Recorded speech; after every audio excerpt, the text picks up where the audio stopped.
It was our desire to remind you that you are vibrational first, which means you got to pay attention to something other than what you're seeing and hearing and smelling and tasting and touching, because while that is vibrational interpretation, most people don't know that. So it was necessary to help you to understand that you are emitting a vibrational signal in order to help you to understand that your signal that you are emitting is being answered all the time, and that's what equals your life experience, period. Most humans don't know that, and in many cases don't want to know that, because they don't want to assume responsibility for what's coming, especially the parts they didn't want to come. Abraham, I'm sure I'm not the creator of my own reality. I would not have created that. And we say, we didn't say you did it on purpose, but you did do it. You did do it. Sounds a little blameful, doesn't it? You did do it. But when you realize that you have creative control of your experience, because you have vibrational control of your experience, because you have focused control of your experience, because you have the ability to focus, then you say, all right. But then when it's hard, you say, not all right. This shouldn't be this hard. This shouldn't be this hard. And then you say something, which is the last thing we ever want to hear from you. I'm not good at this. But you are good at it. You just don't know you're good at it. You just haven't practiced being good at it in the way that really gives you the clarity. And that's really what we're going to be talking about here today.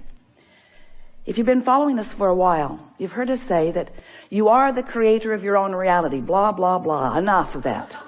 And that you live in a vibrational universe. Blah, blah, blah, blah, blah. Enough of that already. But you do, and you are. So, blah, blah, blah. So, here you are, the creator of your own reality. And life is constantly throwing things at you, isn't it? Well, it's not really like that.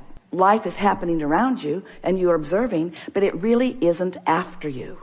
It's not testing you. It's not challenging you. It's just being around you for you to observe. It's just this magnificent palette for you to play in. So life is happening around you, and you are participating in it through your observation, through your memory, through your awareness, through your conversation. You're participating in it. And as you are doing that, you are coming to lots of conclusions, many and every day, of what you want.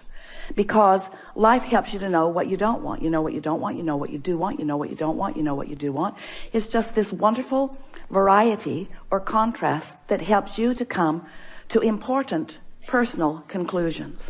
So these conclusions happen within you, and we've been calling that step one, because the variety, the contrast that surrounds you, causes you to ask for what you want, whether you use words or not. You just constantly keep coming to personal preferences. You were born like that. You've always been like that. You will never stop being like that. We want you to accept that you are like that. It's a good thing. Step one is a really, really good thing. You're asking constantly. It is the basis of the expansion of the universe. It's a wonderful thing. So you're asking, step one. Step two, not your work. That's where law of attraction and the source within you answers what you're asking for. When you emit a signal, the signal is answered. So ask, answer, ask, answer, ask, answer. But your discomfort is that there often appears to you to be quite a time gap between your asking and the universe answering. But there is not a time gap between the answer. There's just a time gap between you getting up to speed with the answer. You say, hey, Abraham, that can't be right, because I want it. I'm paying attention. If it were there, I would know it. And we say, it comes in a vibrational form first. And you say, oh, so that's the catch. You're giving me something vibrational that I can't see or hear or smell or taste or touch. So you can say all day that when I ask, it is given. Write a book about it if you want, Abraham.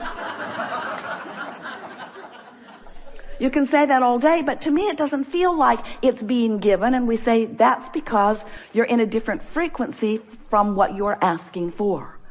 You have to line up with what you're asking for. In other words, when you want more money because you clearly do not have enough, when you feel frightened or bound or in trouble financially or just not satisfied, when you feel that way, you are that way. And you say, no, I feel that way because I am that way. And we say, no, you am that way because you feel that way. In other words, it works differently than you think it does, but you've been observing it for so long, you don't know which came first. But what comes first always is your vibrational countenance. And then the manifestation just matches what you feel like. So if you want more money and you feel like you don't have enough money, you can ask all day, all day, all day, every day. You can write long lists of it. But if in your belly, if in your being, if you're feeling the fear or the absence of money, then you've got a vibration going that's different from the answer that you seek. You want more money, but your vibration says, I don't have enough. And the universe says, and law of attraction answers you with what you're feeling. So a lot of our physical friends, especially in the beginning, say, well, then it doesn't seem like I can get there from there. It doesn't seem like I can get to where I want to be from where I am. Because if I am missing something that I want, and I'm aware that I'm missing this thing that I want, and in fact, the reason that I'm speaking about it so clearly is because it's missing, and that's why I want it, then how do I get there? And we say, you have to feel like it feels to have it. And you say, okay, then give it to me and I will. And we say, just try a little bit. Just try a little bit to not activate within yourself so often the vibration of what's missing, and focus yourself into activating the vibration of what you want. It is not as difficult as you think. So step 1 is contrast causes you to ask. Step 2 is it is given vibrationally, so there is no gap really. Step 3 is you have to convince yourself there's no gap. That's the work. You got to feel it as if it is in order for it to be. And we know you balk at it, but many of you are practicing this and are finding it. Many of you are understanding the laws of the universe, and you're finding ways to focus yourself into feeling good without needing all of the evidence to be there first. Do you hear how important that is? If you don't need the evidence for what you want to be there first before you feel it, then you are able to accomplish the vibrational countenance of it before it is, which means now it must be. And Esther said, please, please, please, let's call it step 4. Please, please, please. Can't we call it step 4? We need another step. We need another step, Abraham. Please, please, let's call it step 4. And we say, all right, step 4. So you ask step 1, source answers step 2. You allow it, step 3. But now we've been talking to you for a while. You've been keeping up with us pretty good. And we're saying to you that if you don't try so hard, if you just accept that you are naturally good feeling beings, and when you wake up in the morning, before you start thinking about the things that you've got to do that you don't want to do, before you start remembering the injustices of yesterday or 10 years ago, before you remember that you're going to that place today to work that you really don't want to be, before your kids get up, before any of those things happen that challenge your sense of well-being, if you can get hold of that sense of well-being and just sustain it for a little bit with really general thoughts, because if you get specific, it usually doesn't work as well. Get into an attitude of appreciation and milk it for just a little bit. Law of attraction will help you out, because law of attraction says that that which is likened to itself is drawn, and law of attraction will give you, it's not really giving it to you, it's just the way it is. It's like gravity doesn't give you attachment to the planet. It just is. So law of attraction provides for you this consistent life experience. So to make it very clear and blunt, we like blunt, you have 17 seconds to sustain this thought and move it into something even more powerful. 17 seconds and another thought like it joins it. And there is power, manifestational power in that crossing that 17-second mark that most people don't know about, or when they wake up, they would make very sure that they stay there for 17 seconds. So if you find a good feeling thought, or better said, if you wake up and don't introduce a not good feeling thought, because when you wake up, there's no thought. During that time of slumber, you have stopped the momentum of all thought. That's really an important thing to understand.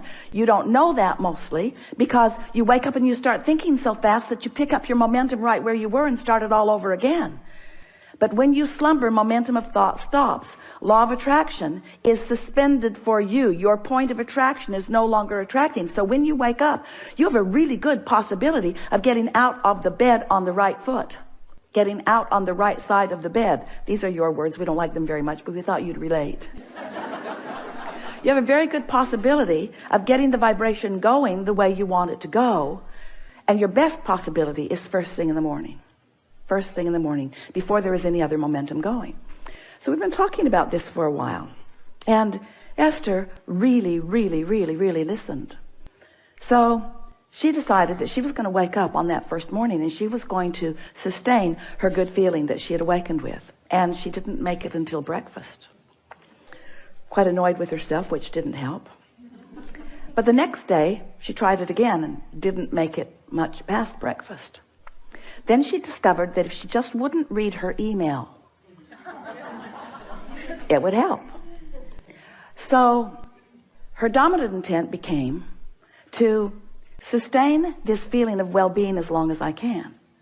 Just sustain it. And what she began noticing about the second week and third week and fourth week of doing that was that not only was it easy to find and maintain that frequency of feeling good, but there were all kinds of other benefits that began coming to her that these words won't give to you. You have to do it and find it yourself, because words don't teach. So we're just explaining to you what Esther experienced. She found a new clarity that was not within her before. She found a sort of stable ride. She remembered Jerry's story of shock absorbers. He used to tell a story about he got a new car. He was test driving it.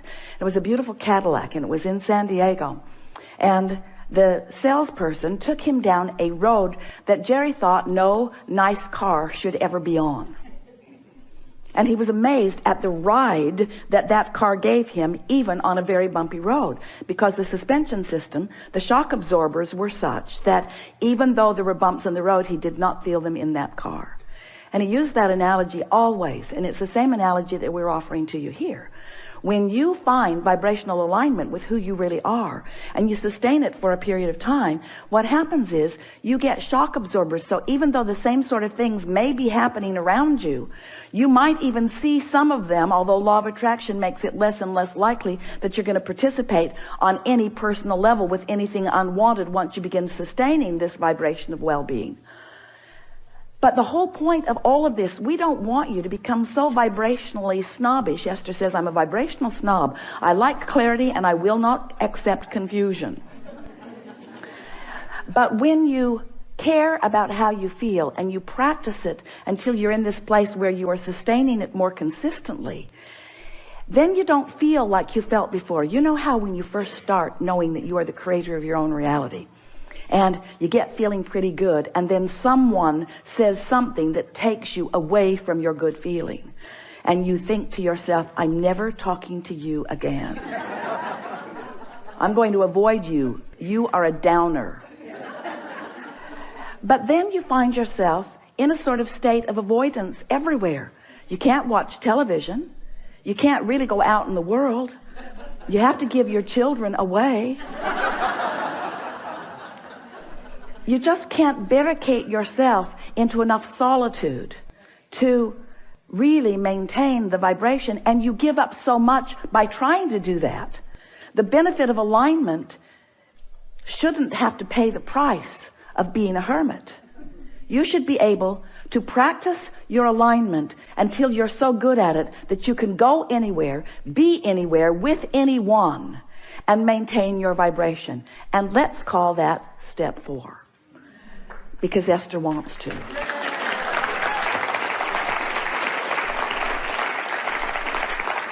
So what it requires really is enough determination to focus first thing in the morning, and until you know that you've got it and you're able to maintain it, and then to simply watch what happens in your experience as a result of that newfound alignment and that newfound clarity.